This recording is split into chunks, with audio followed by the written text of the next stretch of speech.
Welcome to your Real Estate Review with Alan Canis of Engel & Volker's Silicon Valley, your weekly getaway to the pulsating heart of the global real estate market. Join us as we bring you exclusive interviews with top producing real estate agents from around the globe. Whether you're a buyer, a seller, or just a real estate enthusiast, this is your insider look into the pros, cons, and the captivating allure of the world's most sought-after locations. Let's discover where your next dream home awaits. Buckle up for a real estate journey like no other. This is your Real Estate Review with Alan Canis of Engel & Volker's Silicon Valley. Welcome to your Real Estate Review with Alan Canis. That's me of Engel & Volker's Silicon Valley. I want to welcome Travis Gray from Annapolis of Maryland. Travis, thank you so much for joining the podcast. Absolutely. Glad for having me. Well, we're going to dive right in and get this party started. So could you tell us, what did you do before real estate? Oh, man. Before real estate, I was in the television media production business for about 12, 13 years. Started out at Discovery Channel and was there at corporate, and then was a partner at a small boutique production company for the last 11, 12 years or so. So you actually should be hosting the podcast. No, I was behind the scenes. So my original role was as the producer. So we produced, as we went forward, we actually ended up producing a lot of real estate based shows for HGTV and Discovery and various networks. So not all real estate, but we did quite a bit. Oh, terrific. Would you mind telling us the how, when, and why you are in real estate? So I grew up in a real estate family. My father was a broker back in the 80s and a builder and a developer. So I grew up in that world. Wanted nothing to do with it. And all I wanted to do is make documentaries. So that's what I did. And we did that for a long time. And then 2008 came along, and we had built ourselves up to be at the time, one of the biggest post-production houses in the DC market. And we had crews all over the world. But we were young and aggressive, and we were putting everything back into the company.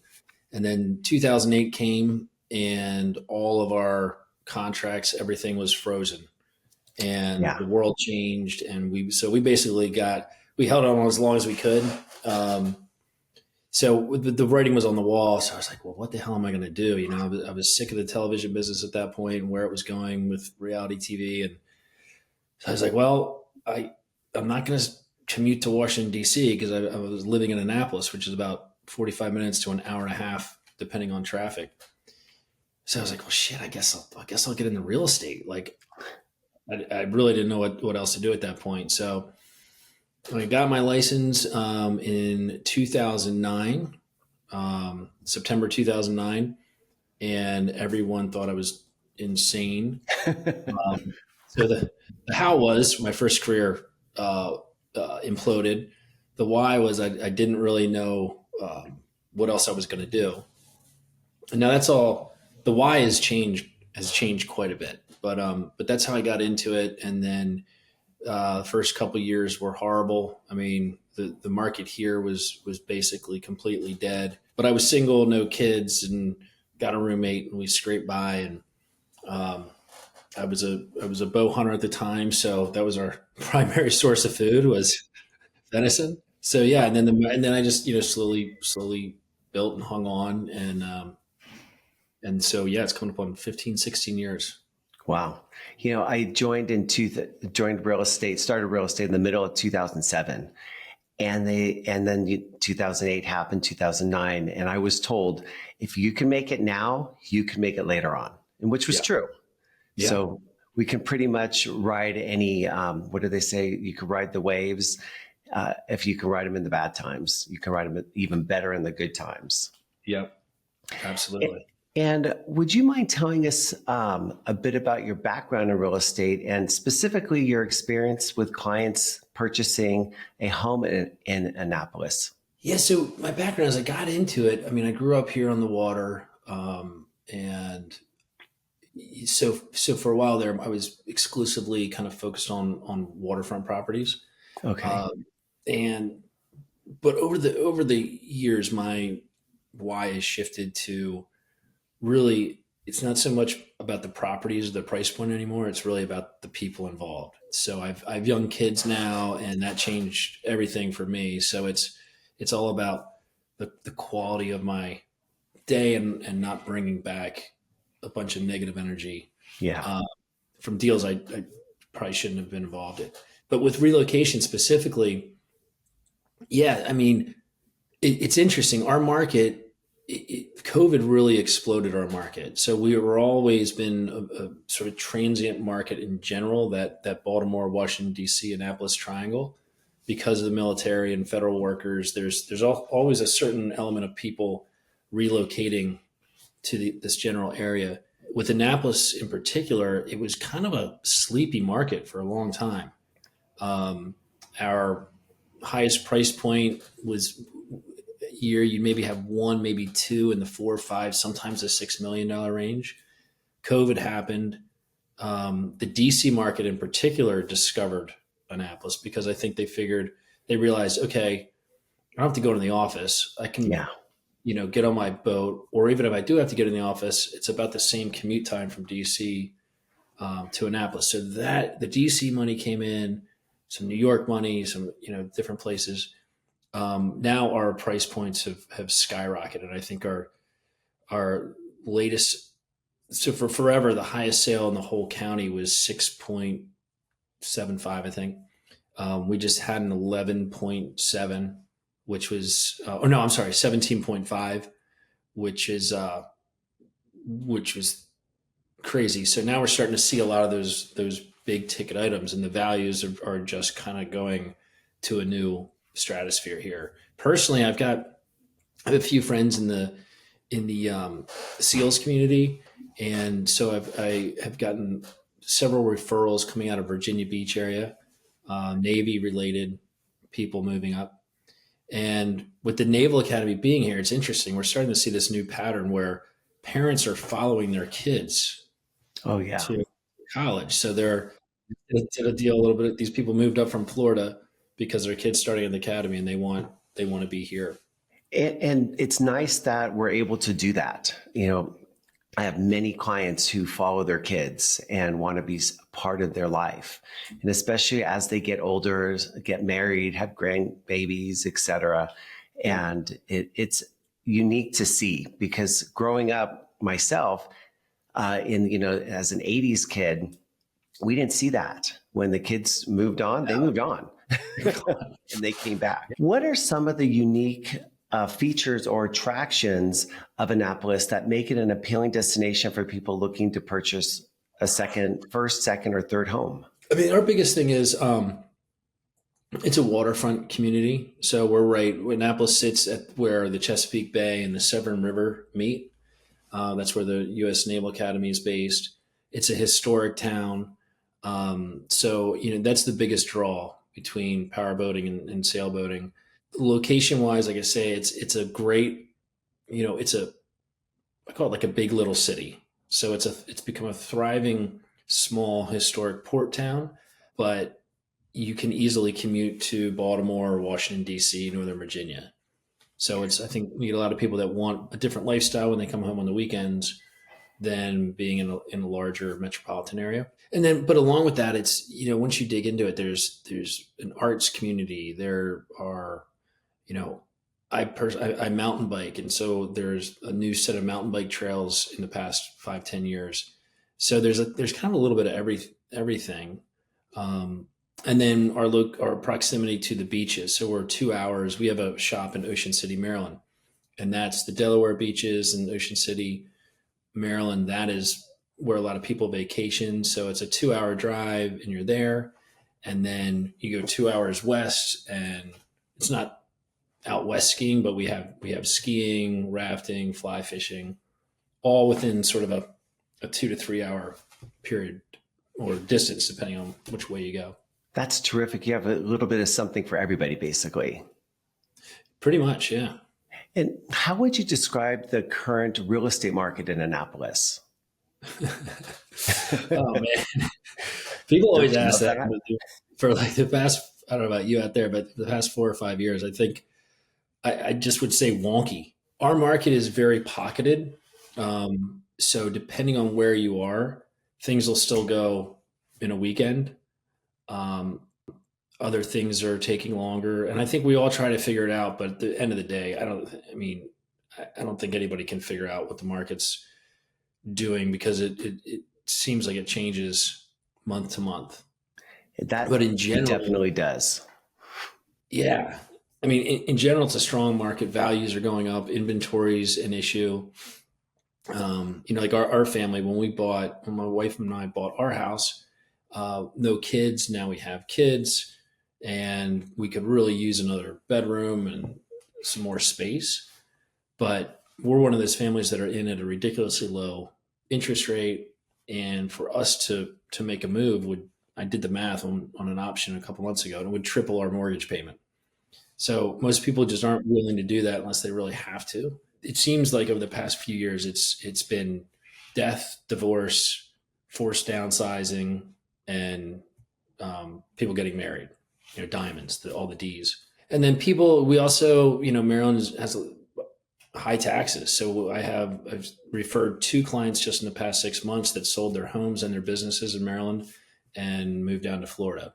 So set them up with Matthew Erickson down there, and he took great care of them. So we're seeing a lot of that. People getting, especially if they're business owners, they're reestablishing residency someplace else like Florida, selling the business, and then moving.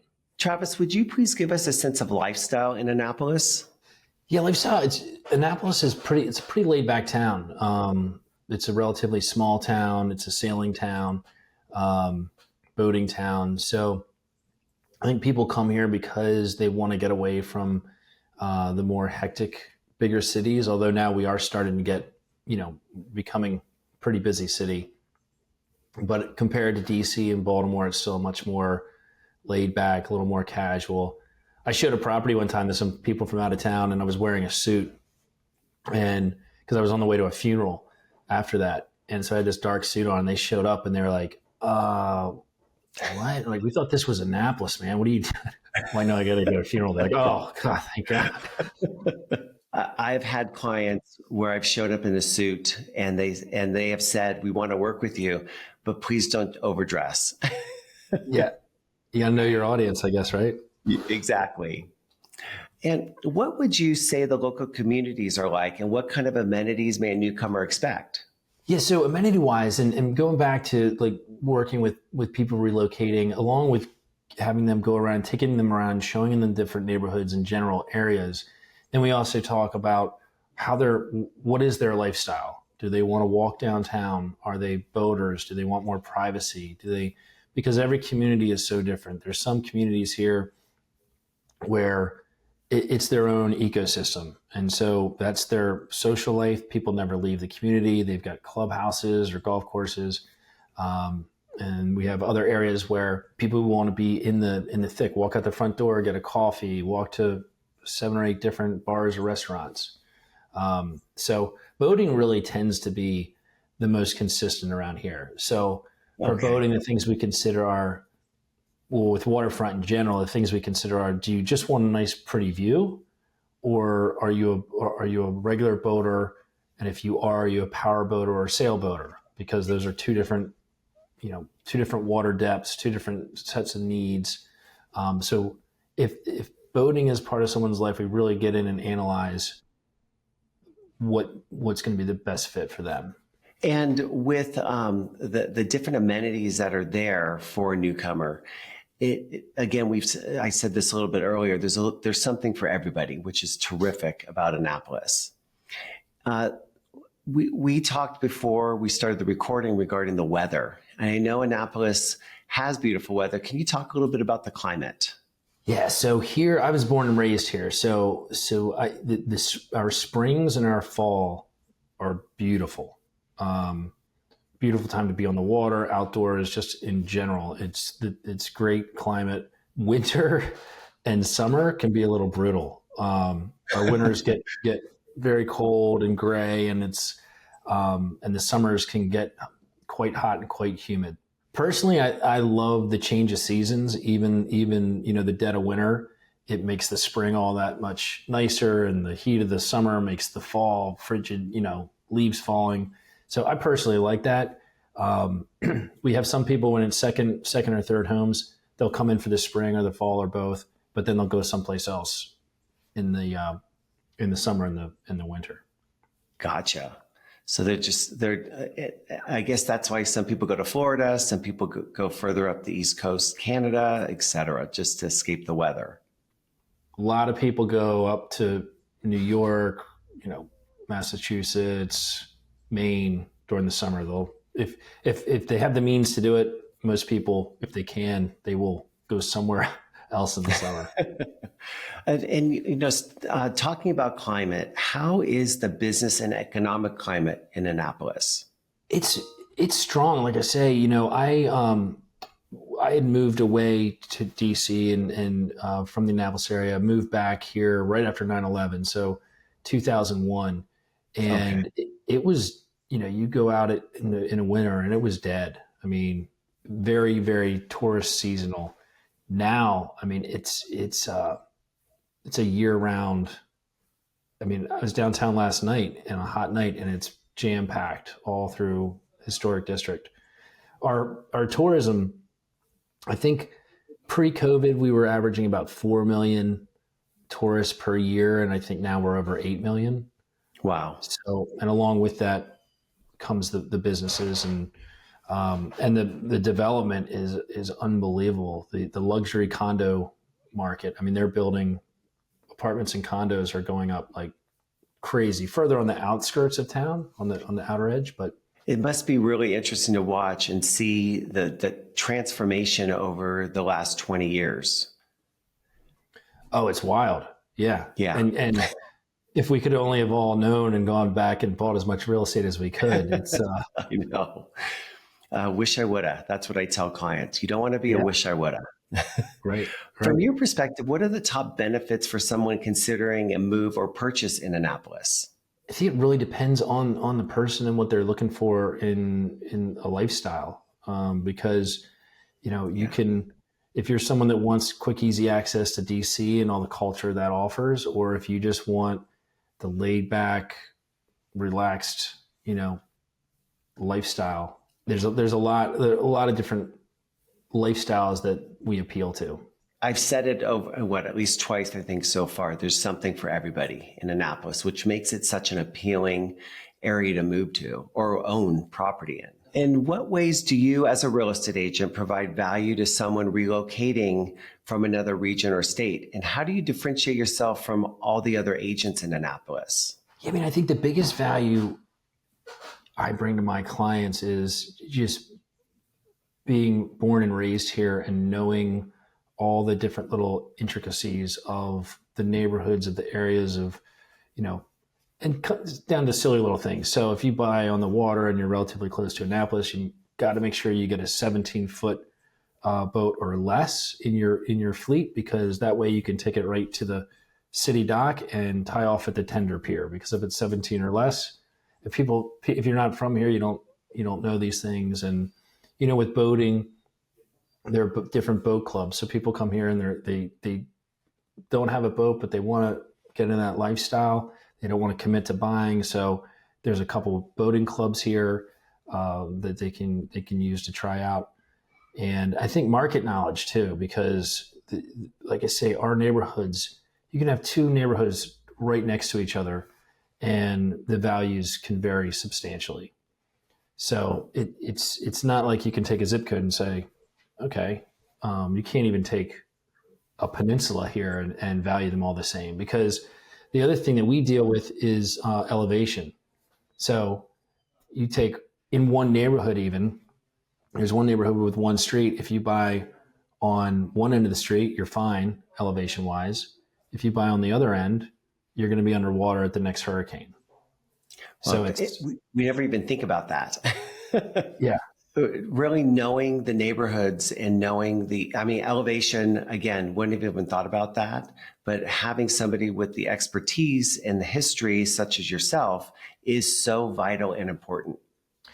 yeah, and I think, and it is, and it's relationships too. So I just had some Yeah. some people relocate down from Princeton, New Jersey, and they wanted to build their house on the water. So we have all sorts of things here, like the critical area laws. So that once you're in the critical area, that kicks in a whole another level of rules and regulations. So this is pretty typical with the client. So we found a beautiful property they wanted. It had a tear down house.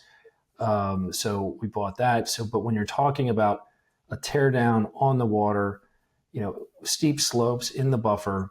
So biggest value, in a scenario like that is I bring together my whole team for a feasibility study. We bring in the civil engineers, architect, builder, arborist, marine contractors to evaluate the shoreline, all those different elements that go into it to help them figure out if they can do what they want to do in a reasonable, in a reasonable budget and a reasonable time, which budget and time is never reasonable when you're talking waterfront. Yeah.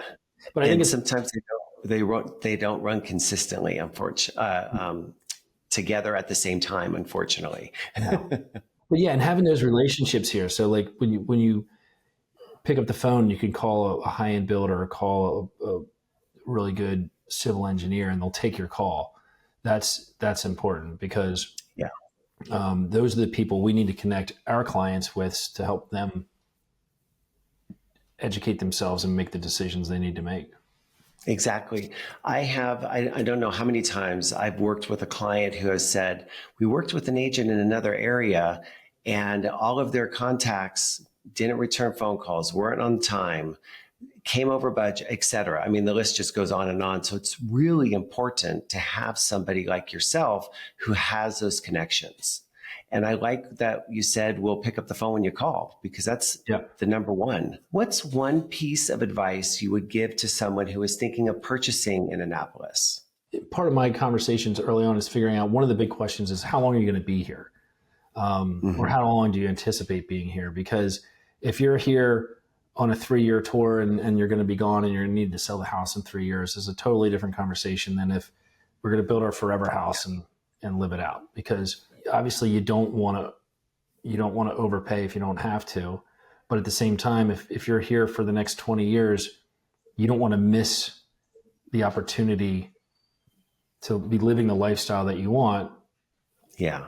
For a few extra dollars. So they should expect right now, depending on the pocket, depending on the property in the neighborhood, they should definitely expect. We're still seeing multiple offer situations. We're also now starting to see, there was talk that it was shifting into more of a buyer's market, but I think we've snapped right back into the seller side of things. I think we had a little lull. And again, to be prepared, I always tell my people, let's go out. Like after this, I'm going out to show clients that they're on a long horizon, but we're going to go look at 5 different properties. Not that any of them are a fit for them, but I want them to see, feel, touch in different neighborhoods, different inventory. So when the home comes on, they can react quickly. And that's how it should be. We should be showing our clients and having them experience the different areas before just leaping. So Travis, how do you see your area evolving in the next few years, and what impact might that have on new residents? The area in general, I think it's just going to continue to improve and become a more interesting city and place to live. For example, we have, it's kind of a joke, down at the city dock, we have the best waterfront parking lot you've ever seen. It's this massive parking lot that's right on the water, and it's a total waste of real estate. So they're actually beginning, and it's low, so it floods. So there's been a planning process. So the whole downtown is going to transform. They're turning that into a park with water pads. And so I think you're going to continue to see neighborhoods transforming. So what we're seeing is there's an area called Eastport, which is very, very popular, trendy. It's a marine, it's on the other side of downtown, and it's just been expanding. So 10 years ago, if you went to one part of the neighborhood, you'd see dilapidated homes and it wasn't very desirable. Now those are all been replaced by multi-million-dollar properties. So I think you're going to continue to see that growth out as properties become more and more expensive. The adjacent neighborhoods are going to continue to get redeveloped. We're seeing more of what has been happening in different city centers. So you have our historic district, but then you go out and now you have Upper West Street, which has become hip and trendy. There's a whole nother area called Parole, which is a town center with high rises and the luxury apartments and all that sort of thing. It sounds like with Annapolis, from what I'm hearing, they're really pro growth and they want to see the transformation, the positive transformation to allow people to come in and be able to live there and have a wonderful lifestyle. I'd say pro growth in terms of like the amenities and resources. They're Hmm. that's a really good thing to consider when if you're coming here and you want to build or do a tear down and rebuild. They are very not so much growth oriented on that front.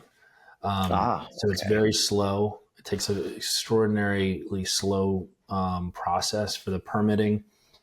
And part of that is to do with, we're in the Chesapeake Bay region. So much of the rules and regulations are designed around protecting the bay. I mentioned critical area. When you get into that, that slows the process down a little bit more because it has to go to different committees and sign off. So I would say as a town, expect it to continue to grow and become more vibrant. The art scene is picking up. Um, Prices are going to continue to go up. I would I would imagine, and inventory we can only grow so much, so the inventory is going to remain relatively scarce for some time. I am very much a foodie, and we haven't touched on this. Is Annapolis a foodie destination? Can you We're tell us a little bit about that? we're getting there, and I think Okay. we've come a really long way. So it was a struggle to think. Now compared to a DC market, we don't compare, but compared to where we were 10 years ago, we're light years ahead. So we are really getting some good restaurateurs in here, and one in particular, um, Aqua Two, it's an Italian restaurant. They were in DC. COVID, really messed that up. So they were one of those DC oriented businesses that relocated to Annapolis. So we're getting that Okay. quality. We're seeing a lot of reinvestment in areas like West Annapolis. We have restaurants starting to pop up all over. So I think we're going to continue to see that. I think the everyone would love to see it. They always talk about Charleston, I guess, is a big foodie town, and Yes. people always compare Annapolis to is like a smaller Charleston. So I think we have aspirations of being at that level from a food standpoint. And that's a good comparison to keep up with. Yeah, Definitely. yeah. How do you think technology and online resources have impacted the way people approach real estate purchasing? It's unbelievable how it's where it's coming, what's out there for people. I mean, I was on Zillow this morning, and the quality that Zillow has. I was analyzing a property a client wanted me to look at, and I don't use Zillow that often, but I'm clicking on their flood maps are great, their fire hazard, the wind, I mean, it used to be our job to beat down, and it still is to find the right property. But if it's listed on the market, people can do. I mean, I have clients just say, just tell me the address. They'll do all their preliminary research. Some people, and because there's so much available, and they can roll things in and out just by what they see online. I tell my clients when we're meeting, I say, you're probably going to find the property faster than I will Yeah, because you're looking 8 to 10 times a day. And I'm relying on my feed in the morning. yeah. So it's technology has just taken us leaps and bounds from where we were in the early 2000s or the 1990s and before. Oh, So and with AI now, I mean, I was showing. I don't know if you used. There's an app called, I think it's called Recreate, and we're in this dated house, and the people couldn't picture it, and you pull up the phone, take a picture, and apply coastal model, whatever, and yeah, and because most buyers can't picture what something's going to be, but the no, technology has allowed people to say, oh, this is what this house would look like blue, or this is what this kitchen would look like with Carrera countertops. And so that part of the process, the technology is really, and who knows where AI is going to take this in the next 10 years. we're hearing so much more and more and more. It won't make our jobs obsolete, but it will help. So definitely. Do you have a favorite real estate story you'd like to share? One of my favorite stories, this was a couple years ago, and I had the buyer. This was a big waterfront. It was actually a farm, not in Annapolis, but just on the other side of the bay. So it was a couple 100-acre waterfront farm, massive house, pool house, great property. And we get through the deal and all the things, and they had a barn on the property that was full of 10 years of the caretaker just putting stuff in there. So everything's got to be cleared out by settlement. So I stopped by the day before settlement. I think it was December 23rd, and it was freezing cold. And I went through the house just to make sure they were going to be ready for settlement. The house is pretty good. And I swung by the barn, and they hadn't touched a thing. And this is a barn packed with stuff.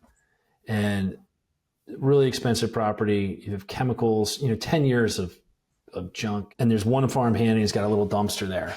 And I'm like, this is never going to happen. And my people aren't going to settle. And one of the agents on the listing side is like, if they don't go to settlement, this is going to be a massive problem. And these are people, for both parties, this is a, second, third, fourth home. They don't want excuses. They want the problem solved. So I called the other listing agent who's a buddy of mine. I said, listen, man, here's the situation. This is a major problem. He's like, well, what do you want to do? I'm like, well, I'm heading to a hardware store. I'm going to get a pair of gloves. He's like, pick me up a pair too. I'm on the way. And so the two of us just started working calls. So within an hour, I think we had 12 to 15 guys we rounded up, 2 huge dumpsters, pickup trucks. And we worked there with this group. It really restored my faith in humanity, where you had, these 2 real estate agents in dress clothes, essentially. And then you had, some kitchen workers had come out, some laborers. I mean, we had every race, religion, and not even speaking the same language, but you had these group of guys just working really hard on an accomplished goal and laughing and joking and having a great time. And ultimately it took us till about 11 o'clock at night. But we got everything out, and settlement went off smoothly, and people went away on their holidays without a big mess on their hands. The big lesson for me there too is, like, especially when we're doing a deal with another broker, we all have the same mission in mind. We're not, it's not, it used to be early on in my career, it was like everyone just butted heads and wanted to fight and win. And I've seen a nice transition here for the most part, where people seem to get it. Like, we're in this together. We're in this to take care of our clients and work together to make this a smooth experience and transaction, and hopefully happy for everyone involved. Travis, again, I want to thank you for being on the podcast. Thank you very much. Great talking to you. If anyone has any desire for information or relocating or purchasing a property or selling a property in Annapolis, Maryland, Travis Gray is your guy. I want to thank you all for watching the Real Estate Review with Alan Canis. That's me, of Engel & Volker, Silicon Valley. Thank you.